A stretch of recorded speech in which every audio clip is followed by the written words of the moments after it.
Hi, this is Diana from DivineFractal.com, and today we're reading Chapter 24 from the Sasquatch Message to Humanity. Hey guys, I want to take just a second and remind you to please support the author SunBow by buying a copy of the book on Amazon or at the author's website, ScenicSasquatch.com. Chapter 24. Over eons, the aggregated particles grew into an immense, single solid landmass you call Pangea.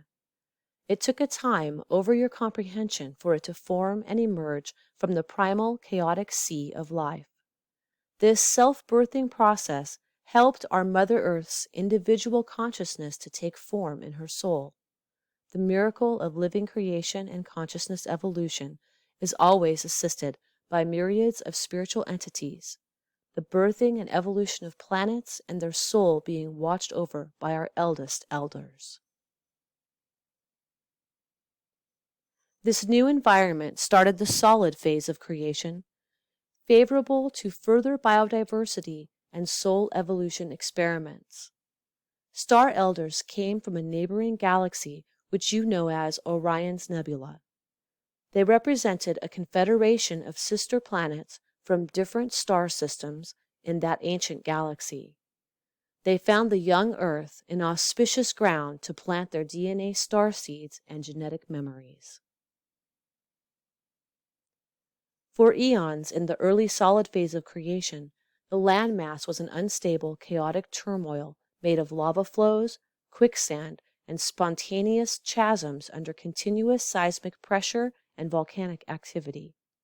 Only bacteria, algae, and fungi could grasp hold on the emerged land and survive the volcanic gases. The Star Elders started by introducing some species of microbiological life and blue-green algae from their star systems that could accelerate the process of creating an atmosphere and suitable ecosystems.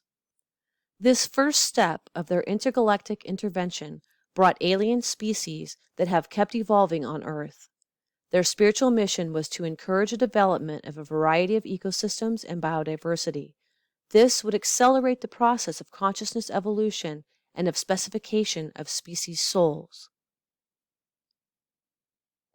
The theory of panspermia, proposing the spreading of life and genetic codes across the universe, is right, but it also involves the participation of evolved intelligent species and spiritual consciousness. As the atmosphere was growing from bacteriological activity, the landmass started to densify and stabilize. Pangea was covering almost a complete hemisphere, superior in superficie to the sum of actual lands. Its volcanic summits reached higher than any surviving peaks. Its canyons had unreal depths and widths. The diversity of ecosystems and climatic zones developed, favorable for biodiversity to evolve faster.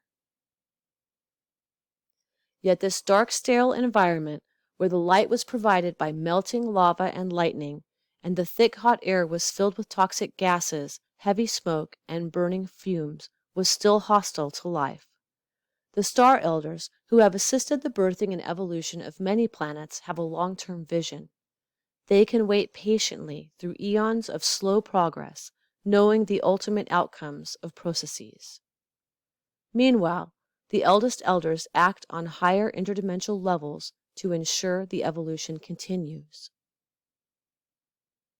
Eventually, animal life started crawling on land and developed into many diversified forms of life. Since the sunlight never reached the Earth's hemisphere of solid land on Pangea, the species could live without it and were mostly underground burrowers like worms, arthropods, arachnids, or insects.